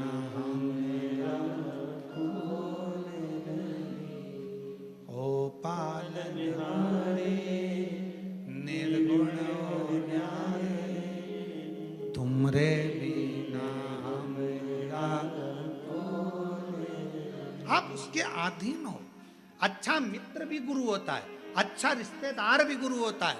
अगर जो सत्संग से जुड़ा हुआ है, जिसके विचार अच्छे हैं, मन शुद्ध है, हृदय शुद्ध है, वो एक गुरु का काम करता है। आपकी कोई बेस्ट फ्रेंड होगी, अच्छी होगी, व्रत साधना पूजन में लगने वाली होगी तो अच्छा ज्ञान देगी, ऐसा नहीं कि आपको घर तोड़ देगी। पार्वती जी की सहेली ने अच्छा ज्ञान दिया। गुरु और भगवान में बहुत बड़ा अंतर होता है। गुरु और भगवान में बहुत बड़ा अंतर होता है। गुरु तुम्हें मंदिर जाना सिखाता है, गुरु तुम्हारे हाथ में माला पकड़ाता है, गुरु तुम्हें पूजन करने का विधान बताता है, गुरु तुम्हें कथा सुनने में मन लगाने का कहता है, गुरु तुम्हें मंदिर तक भेज देता है। और भगवान क्या करता है? गुरु माला पकड़ाएगा, भगवान माल पकड़ाएगा। समझते जाना जरा, बहुत समझदारी का ध्यान देना। शिव पुराण है। गुरु क्या पकड़ाएगा? माला। भगवान क्या पकड़ाएगा? माल। गुरु क्या पकड़ाएगा? मंदिर का द्वारा। मंदिर जाओ, 1 लोटा जल चढ़ाओ। और भगवान क्या पकड़ाएगा? गाड़ी का स्टेयरिंग, गाड़ी, बंगला, जायदाद। गुरु कहां पहुंचाएगा? मंदिर के दरवाजे। और भगवान कहां पहुंचाएगा? धन दौलत संपदा में। गुरु क्या कहेगा? भक्ति करना। और भगवान क्या कहेगा? भगवान सोचेगा अगर ये भक्ति में लगा रहेगा तो इसको मुझे देते ही रहना पड़ेगा, इसको भक्ति से हटाना जरूरी है। तो भगवान क्या करता है कि तुम्हें माला से हटाकर माल में फंसा देता है। भगवान क्या करता है? मंदिर जाते जाते जब तुम्हारा काम हो जाता है तो मंदिर जाना बंद करवा देता है, तुम्हें व्यस्त करा देता है। फिर भगवान क्या करता है, तुम कथा कथा में मन लगाते रहते हो तो भगवान धीरे धीरे तुम्हारे मन को कथा सुनते सुनते उच्चिष्ट कर देगा। तुमको लगेगा बहुत सालों से सुन रही हूँ, 2 साल हो गए, 4 साल हो गए, अब मन उच्चिष्ट होने लगेगा। तो धीरे धीरे उच्चिष्टता आने लगती है। अर्थात भगवान तुम्हें कथा से दूर करेगा, मंदिर से दूर करेगा, सत्संग से दूर करेगा। क्यों? क्योंकि भगवान को मालूम है अगर ये मेरा भजन करती रहेगी, भक्ति करती रहेगी, कथा सुनती रहेगी तो मुझे देते रहना पड़ेगा। इसको पहले भक्ति में से हटाऊंगा तो ये देना मुझे बंद करना पड़ेगा। मैं देना कब बंद करूंगा? जब ये भक्ति से मन को हटाए। ये भक्ति से मन को हटाए, मैं देना बंद करूं। और भक्ति से अगर इसका मन हट गया, भजन से मन हट गया, संकीर्तन से मन हट गया, तो फिर ये मेरे पास से गया, मेरे पास। और भोले मैं तेरी इस लाइन को स्मरण करना। पतंग आकाश में है, कब तक है?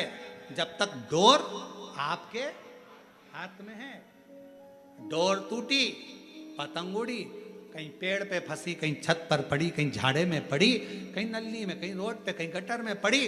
भगवान के हाथ में जब तक हमारी डोर है तब तक हम भगवान के चरणों से बंधे हुए हैं। तो भगवान हम पर ढील भी देगा, ऊपर भी करेगा, नीचे भी लाएगा, संभाल लेगा, उलझने नहीं देगा, कटने नहीं देगा। और छूटे, कट भी गए, टूट भी गए, बेकार हो गए, ना जाने।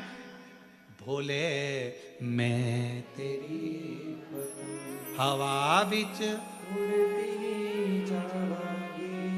बाबा डोर हथो कटी भोले मैं तेरी जो इसी भजन की एक लाइन हमारे स्मरण में रहती है, जो कट गई तो फिर लुट्टी जावा। अगर कट गई तो लुट गई, तेरे हाथ से छूटी कि गई। गुरु कह रहे हैं कि माला पढ़, गुरु कह रहे हैं मंदिर जा, गुरु कह रहे हैं एक लोटा जल पकड़, गुरु कह रहे हैं भगवान की कथा सुन, और भगवान कह रहा है आ गई बहुत सारा दे भी दिया, अब मैंने तेरे को बेटा दे दिया, बेटी दे दी, पंथी दे दिया, काम धंधा चालू कर दिया, अब तू मुझे छोड़, क्योंकि नहीं छोड़ेगी तो मैं देता ही रहूंगा, क्योंकि वो तो भोला है, उसका काम देने का। शिव छुड़ा रहे हैं, गुरु जोड़ रहे हैं। गुरु कह रहे हैं छोड़ना ही मती। जब जब टीवी पर कथा मिले, आस्था चैनल पर शिव महापुराण की कथा आ रही हो, तुरंत बैठ जाओ कथा सुनने। सुनने भी ना बैठो तो चलते फिरते टीवी चालू कर दो, चलने दो और अपना काम करते रहो, कथा सुनते।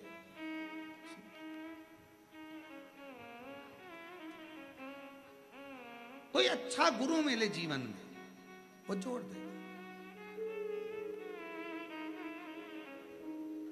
पार्वती मैया को उनकी सहेली अच्छा गुरु के रूप में मिल गई, और बहुत अच्छे गुरु के रूप में माता पार्वती जी की सहेली मिली।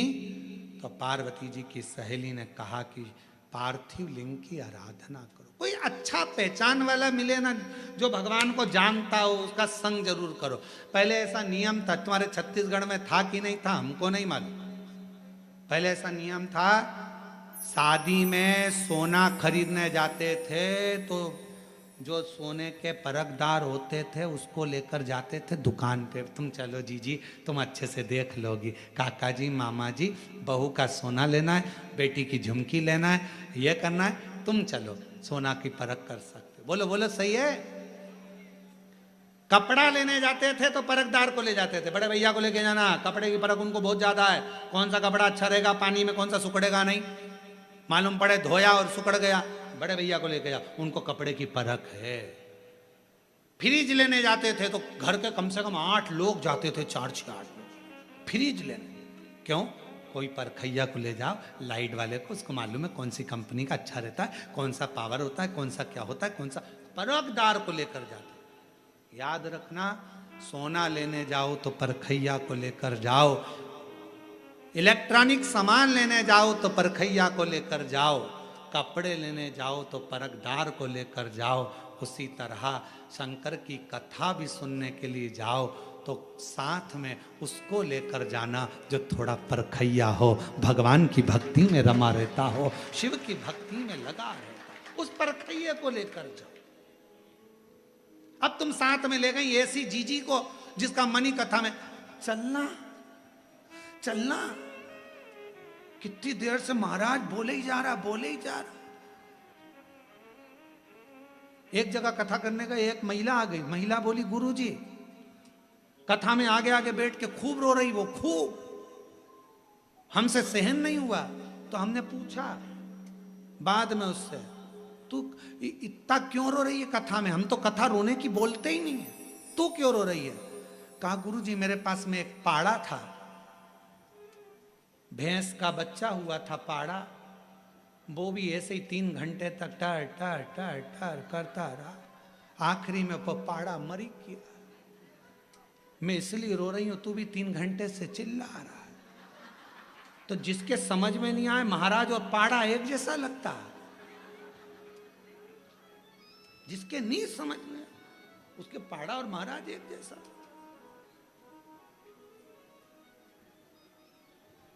परखैया लेकर जाओ, साथ में किसी को ऐसे को मत ले जाना, चल कथा में चलो, उसको ले गई बिठा दिया कथा के अंदर, और कथा में बिठाया उसका मन, उसका चले अब चले अपन आरती के पहले निकल चले, आरती के पहले निकल चले। अब उसे कौन समझाए कि महाराज कहते हैं आरती के बाद उठना, जमीन को नमन करना, रज को लेना, शरीर से लगाना, प्रणाम करना, विनती कर कर फिर जाना कि बाबा मेरी 3 महीने में झोली भर देना, मैं जिस कामना से आई हूँ वो कामना पूरी कर देना। कौन समझाए उसको? वो तो करी चल चल चल चल एक जैसी, क्योंकि परखैया नहीं है। इसलिए शिव पुराण की कथा कहती है कथा में भी जाना तो परखदार को लेकर जाना, जिसका मन शंकर में पहले से लगा हुआ हो, उसको लेकर जाओ तो तुम में और भक्ति आएगी। कितनी जोरदार कथा हुई, कितना अच्छा रहा, भगवान की कृपा थी। इतना बड़ा अपना कोरबा, समंदर नहीं घुस पाए, अपन घुस गए, भगवान की बड़ी कृपा हो गई, अच्छे से बैठ गए, ये शिव की कृपा हो गई। बढ़िया, भगवान ने बड़ी करुणा। बस कीचड़ बहुत था, नीचे पाँव नहीं रखे मैंने, तो कुर्सी पे ही वैसी रख के बैठ गई, ऐसे पाँव रख के बैठ गई, बहुत कीचड़ था। मैंने बहुत ध्यान से, भैया इधर बाजू वाला ऐसा बैठा था, बार बार मेरी कुर्सी हिलाए, गिर जाती कीचड़ में, तो एक बार मैंने घूर के देख लिया, सही बैठ गया। फिर मैंने कथा अच्छे से सुनी, परखदार परखदार शिव तक। और ऐसो कोई नहीं रे हीरा को परखैयो राम, कोई नहीं रे, ऐसो कोई नहीं रे यहाँ हीरा को परखैयो राम, कोई नहीं। हीरा का परखदार कौन मिलेगा? साधु आवे, योगी आया, भोगी आया, ढोंगी आया रे, और गुरु आया गांव में तो कोई नहीं रे, यहाँ कोई नहीं रे, या हीरा को परखैयो राम, कोई नहीं। हीरा का परखदार मिलना बहुत कठिन है महाराज। हीरे के और हीरा का परखदार मिल भी सकता है, पर दिल की पीड़ा का परखदार मिलना बहुत कठिन है। हीरा का परखदार मिल भी सकता है, पर पीड़ा को परखने वाला बहुत कम मिलेगा। समझने वाला, तुम्हारे दिल की बात को समझे, हृदय की बात को समझे, वो मिले तो।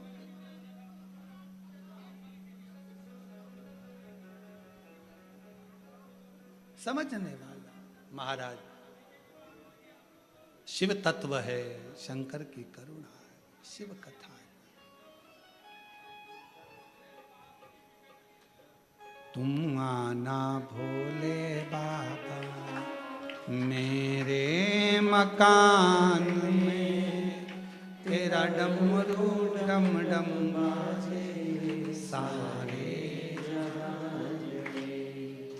बाबा तुम आना तो ऐसे आना, तुम पार्वती को लाना, तुम बोलो, सब बोलो, तुम दोनों मत बोलो, सब बोलो। तुम पार्वती को लाना, तुम पार्वती को लाना, संग गणपति को लाना, संग गणपति को लाना, मेरे तेरा डमरू डम डम सारे बस बाबा से निवेदन करना, आप आओ मेरे हृदय के मकान में, मेरे दिल के मकान में, मेरे हृदय में बैठो। बाबा तुम लक्ष्मी जी को लाना, नारायण जी को लाना मेरे, फिर कभी नहीं है जाना, मेरे मकान से वापिस मत जाना। तुम लक्ष्मी जी को लाना, नारायण जी को लाना मेरे, तेरा डमरू डम डम बाजे सारे। बाबा इतनी कृपा करना, आप आओ मेरे मकान में रहो, सबको लेकर आओ। ये घर मेरा नहीं आपका, ये हृदय आपका, ये चित्त आपका, ये मन आपका।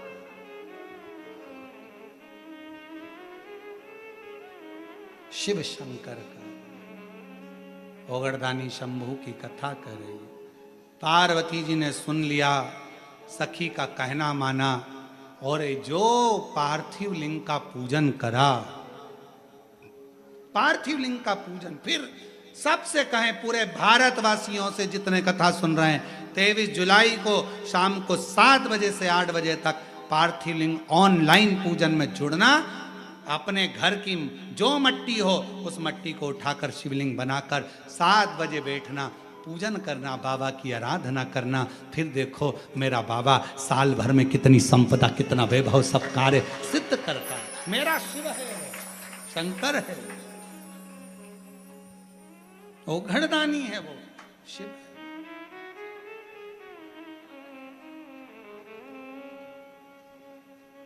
ये कथा तो 18 तारीख को, कल तो कथा का छठा दिन है। क्या रहेगी कल कथा की? शिवरात्रि। कल कथा की शिवरात्रि रहती है। परसों के दिन जो कथा होगी वो सुबह 8 बजे प्रारंभ होकर 11 बजे विराम हो जाएगी। कल का कथा का समय तो यही 1 बजे से 4 बजे तक ही रहेगा। टीवी पर परसों की कथा का समय भी 1 बजे से 4 बजे तक रहेगा। और परसों जो कथा यहाँ होगी, जो कोरबा छत्तीसगढ़ में ऑनलाइन कथा चल रही है, कथा का यहाँ जो समय रहेगा वो सुबह 8 बजे से 11 बजे तक रहेगा।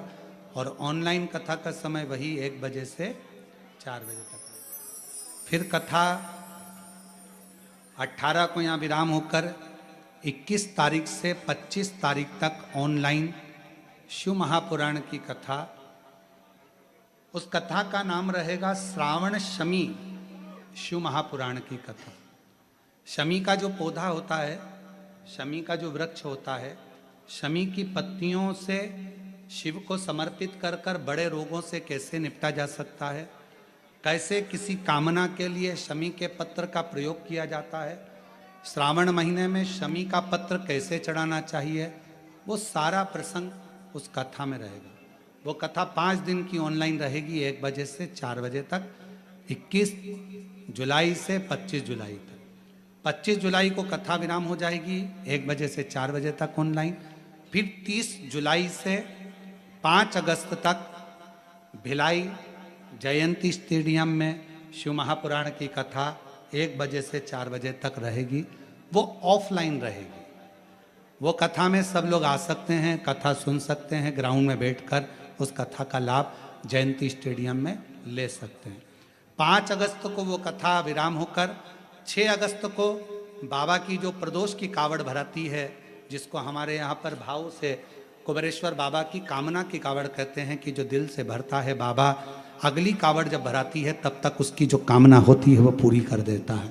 ऐसी प्रदोष की 6 अगस्त की कावड़ सुबह 9 बजे सीहोर के माँ सीवन माता के तट से भरकर कुबेरेश्वर बाबा के मंदिर 11 किलोमीटर दूर पैदल हमारे और आपके साथ में बोल बम करते हुए शिव का नाम लेते हुए चलेंगे। खूब आनंद के साथ आप सब उसमें आमंत्रित हैं, शिव की उस अविरल भक्ति को धारण करने के लिए, शिव तत्व के लिए शिव कथा कह रही है, भगवान शंकर का चरित्र कह रहा है। मां पार्वती जी ने स्वीकृत किया और माता पार्वती जी ने अपनी सहेली, अपनी सखी को गुरु मानकर उसकी ही बात को स्वीकार किया। और बात स्वीकार कर कर माता पार्वती जी ने पार्थिव लिंग का पूजन करना प्रारंभ करा। और उस पार्थिव लिंग का पूजन का फल कितना मिला कि देव अधिदेव महादेव पार्वती जी को प्राप्त हो, स्वयं शिव।